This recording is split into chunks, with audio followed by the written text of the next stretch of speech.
सिडकोतील उड्डाण पुलालगतच्या दुभाजकाला टँकर धडकल्यामुळे लागलेल्या गॅस गळतीने शहरातील मुख्य जीवनवाहिनी असलेला जालना रोड तब्बल 14 तास जाम झाला। तांत्रिक माहितीचा अभाव, प्रभारी जिल्हाधिकारी आणि HPCL कडे बचाव कार्यासाठी नसलेल्या यंत्रणेमुळे शहर पूर्ववत होण्यासाठी 14 तासांचा वेळ गेला। घटना शहरात घडल्यामुळे महापालिकेलाच फ्रंटवर यावे लागले। पोलिसांनी बंदोबस्त चोखपणे लावला तर जिल्हा प्रशासनाने 144 नुसार जमावबंदीचे आदेश जारी केले।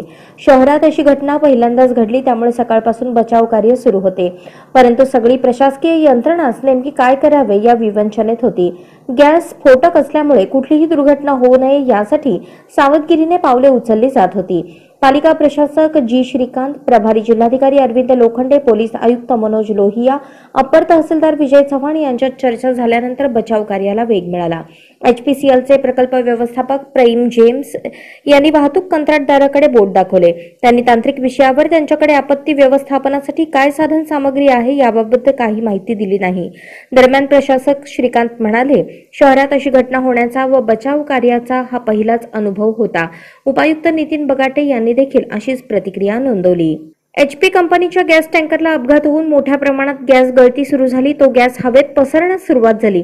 या अपघात स्थळाच्या आजूबाजूच्या परिसरात रहिवासी वस्ती, शाळा, कॉलेज, हॉटेल, दुकाने आणि सुमारे 40,000च्या आसपास नागरी वास्तव्य आहे। या घटनेचे गांभीर्य लक्षात घेता सिडको N3, N4, N5 परिसरातील सर्व शाळा व आस्थापना बंद ठेवण्याचे आदेश निवासी उपजिल्हा दंडाधिकारी जनार्दन विधाते यांनी जारी केले। सकाळपासून ते गॅस गळतीची घटना पूर्णतः नियंत्रणात येईपर्यंत हे आदेश लागू होते। आजच स्मार्ट महाराष्ट्र न्यूज चॅनलला सबस्क्राइब करा।